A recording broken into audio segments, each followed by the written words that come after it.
If you're watching this video, chances are that you're applying to join the Army as an officer. I'm going to break down what the Army Officer Selection Board is, what it entails, how to pass it, but most importantly, what the number one mistake is people make when they go there. So let's get into the video. If you're considering to join the Army as an officer, then you're probably aware of the Army Officer Selection Board, or AOSB. If you're not, you should be. It's a pretty challenging process where you're assessed on leadership, character, potential, and various things throughout. In this video, I'm going to break down all of that information so that you have it in one simple format, but also make sure you stick around and I'll tell you what the number one mistake is people make, because trust me, it's probably not what you're expecting. The selection process is highly competitive. Only around 50% of people actually pass the Army Officer Selection Board. So it's important to do your preparation right, and remember that you only get 2 attempts at the board. So you want to make sure that you get the first one right, ideally. From personal experience, it can be pretty nerve-wracking. You get there, you don't really know anyone, you're being assessed for 2.5 days and then 4.5 days in 2 separate processes, and they're going in on absolutely all areas of your life with 0 feedback at the time. So it's important to get your preparation correct so that you can start on a good footing and have confidence going throughout that process. So let's break it down. What does it actually entail? The mental aptitude tests and essay. So this is done pretty much at the start of the process. You're going to sit down and you're going to do a load of different tests like numerical reasoning, verbal reasoning, abstract reasoning, and then also write an essay, something to do with current affairs. So it's important to brush up on all of that before you get there. If you're like me and didn't go to university, then it might be quite a few years between the time that you last did an essay or any sort of maths test without a calculator to then doing it. So my big advice here is to get those revision books out. I answer a ton of questions over on my Instagram page about this, and probably every single week someone will ask me, how hard are the tests? Hard is super subjective. If you are concerned about it, buy some books and get revising. GCSE to A-level books are pretty much all you need to get through, but don't arrive on day one and be caught out by those assessments. Remember, you want to be confident going throughout the process. All of this is stuff you can practice in your own time. It isn't just the fitness elements that you should be rehearsing. The things like essays, get someone to read it or whatever, or even submit it onto the internet and get some feedback. But in order to do well at the essay, you need to have opinions. They want to assess what your standing in life is. So if something's happening in the world, and firstly you need to be aware of it because it's important, because you could be sent there, but also you've got to brief your troops, if you do get in, on why you're going there, on the different realities of life there or realities of war. So firstly, you need to know what's going on. Secondly, you need to have an opinion on it, and that's what they want to assess. Then obviously they're going to see what writing skills you have. So that's the first part. Make sure that you get the revision books out and start practicing for those tests. The next part are the interviews, and you're going to do a lot of them, especially at main board. You're there for 4.5 days. So you're going to have separate interviews on education, family background, career aspirations, work experience, and to be fair, they're probably going to go in at you. I remember my education interview pretty well. As I said, I didn't go to university, and he really went to town on that. It's important to understand what value you think you're bringing. At the end of the day, this is a job interview. They're assessing potential, but they also want to know that you're going to bring something to the table. So from my experience, I had a lot of work experience and some management experience at that time. So I was quite confident to challenge him back and say the reasons to why I didn't go to university. They're also going to assess you on your family background. So if you know people in the military, that's great. If not, what sort of family life did you have? It's just prepare for those sort of questions. And then the last thing is your aspirations and why you want to join. This is a really simple interview if you know the answers to that. You don't necessarily need to know which cap badge or regiment that you're going to just yet, but have an idea of different parts of the army. I think it's really crucial to convey in this interview why you want the job. What is it about the army and serving in the military that you aspire to do or that excites you? Because if you don't sound excited by it, why are you putting yourself through the process? Remember, AOSB is just the start of a very long journey to basically get into a command position at the end. Okay, let's talk about the Plan X. If I was given £1 every time someone asked about this, the planning exercise is an assessment where they will give you a scenario in written format, and you have 45 minutes to an hour to dissect that information, think through the problem that is put in front of you and come up with a workable plan. A lot of people overthink this.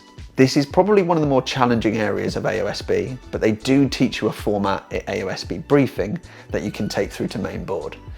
At briefing, you're not really assessed on this too much. At main board, that's where the assessment really happens. So remember, you get the opportunity to learn it at briefing and then put it into practice at main board. I think the big thing people overlook here is that they want the perfect plan. And in the military, we always worked with 80% solution. Once you've got 80% of the information, you can make a decent decision. It might not always be the right one, but if you wait until you have 100% of the information, then it might be too late. So once you've got a decent enough plan, the next thing I would recommend is to look at it and basically learn it, because the next element of the Plan X is going to be the brief. And I'd argue this is more important than your plan in the first place. Always ask yourself, what are they actually assessing? In the first part of the Plan X, they want to see, can you think calmly under pressure? Can you stay cool? Can you actually work through the problem, realize what you have to do, and put a plan in place? And there are a few red herrings in there as well. Well, firstly, they want to see, do you know what your plan is? And secondly, can you brief it confidently and communicate it clearly to other people? If you can't do that, then how are you going to do that with a set of orders when you're in the field with soldiers under your command? That's what they're looking at. And remember, all of this is assessing potential. It doesn't have to be the finished article. That brings me on to the group discussions and brief. This is actually separate to the brief that you'll do for the Plan X. So first part is going to be what they call a lecturette.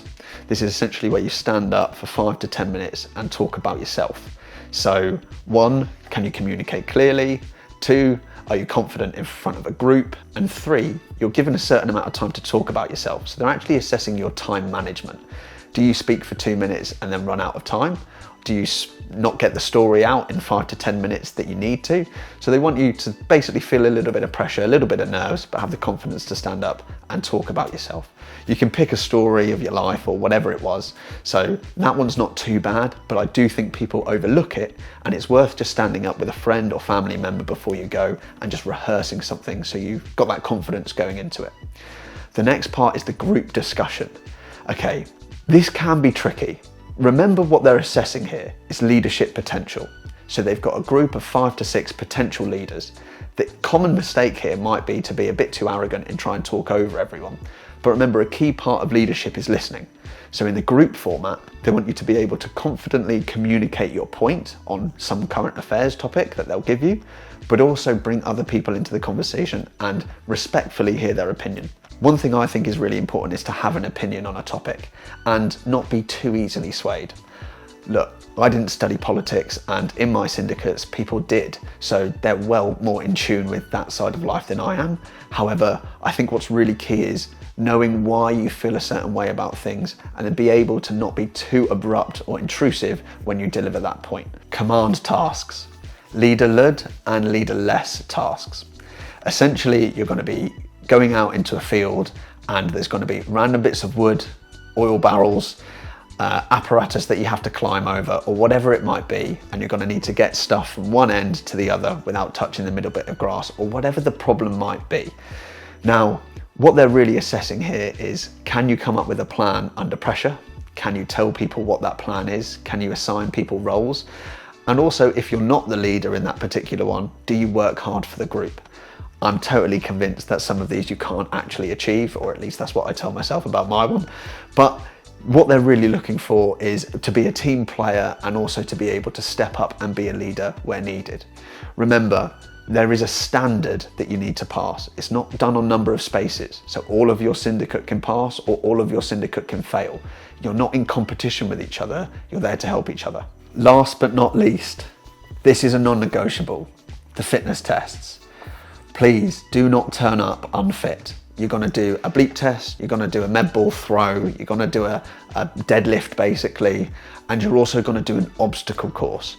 All of these are things you can train for, and you should have done a few practice runs before you actually get there. Confidence is a big thing going through this process. So get off to a winning start by just knowing and having confidence in your own fitness ability. The pass mark for the bleep test is 8.6. super achievable, in my opinion, a really low bar. To give you some background, when I went through, the pass mark was 10.2.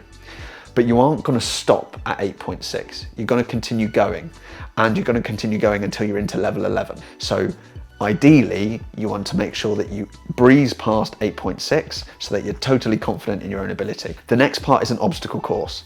Now, as an obstacle course goes, there's various parts to it. There's things like a massive wall that you have to climb over, there's bits that you have to jump over, crawl through, whatever that might be. I think the name of the game here is aggression. Aggression to get over the obstacle, aggression because you have to complete a certain amount of obstacles in a certain time limit. Again, if you are strong, if you're good at strength training, and if you've got decent aerobic fitness, I doubt you'll experience any dramas here. The main thing I see when people don't do well at AOSB is that their fitness is usually not up to scratch, and it gets them off to a shaky start. So practice beforehand. If you know that fitness is an area you need to work on, get those trainers on, get in the gym, because you want to turn up on day one and put in a really good account of yourself. Okay, so now I've given you all the information on what tests there are and what I think they're assessing. Where do people go wrong? What are the common pitfalls, and what is the big mistake that people make when they rock up to this place? Well, believe it or not, as I've said, it's a team sport. The number one mistake I saw when people go through is they're way too forthcoming in their own leadership ability, and they don't realise that actually working as a team can get you pretty much all of the way there. When I went through in my syndicate, 5 out of 6 of us passed, right? And actually there were loads of events where as a team we didn't do that well, but we did work well together. We all really respected each other, we all listened to each other, and they were able to assess our leadership abilities without us being way too cocky or way too arrogant about it. There were other syndicates there that didn't get a good result on the whole. Believe it or not, this is a team sport, and that's carried all the way throughout the military. Yes, they're assessing, are you a leader? But actually you can only go as fast as your slowest man. So really they want to see, can you lead and can you be a team player as well? Don't talk over people. Don't be a dick. It's pretty simple, it's pretty straightforward. If you work hard for him, he'll work hard for you. I'm convinced that's why so many in my syndicate passed. We didn't do that well at all of the team assessments. All right, we talked through it all. I've given you the details of each part of the assessment, what I think the DS are looking for, and the key thing that they're assessing is potential. That's pretty much everything you need to know. To conclude, you need to prepare. Okay, don't walk in blind to any of these. Almost all of them are aspects that you can do beforehand, especially the fitness elements. The next thing is be a team player. Don't go in thinking that you know it all, because trust me, you don't. You're at the very, very start of your journey and it's a job interview. The third thing I'll say is confidence is a huge part of this, and being able to get off to a really good start is hugely important. If something doesn't go your way during that 4-day assessment, which is a long time, then just forget about it and move on to the next thing. Don't dwell on anything once it's done. I'm sure there are assessments that didn't go well for me when I went through. I just tried to have a hard line between, okay, that one's done, I'll move on to the next one. And that just kept me in a more positive mindset throughout. The last thing is, the DS have seen it all before down there. You're not reinventing the wheel. It's just turn up, have a good attitude, remember it's a job interview. It's really, really easy to overlook that when you're there, and don't go too mental in the bar. That's it for this week's video. I will see you next week with a brand new video. And if this content has been useful for you, please do click subscribe, click like, click the bell so you can be notified every time I upload a video. See you in a bit.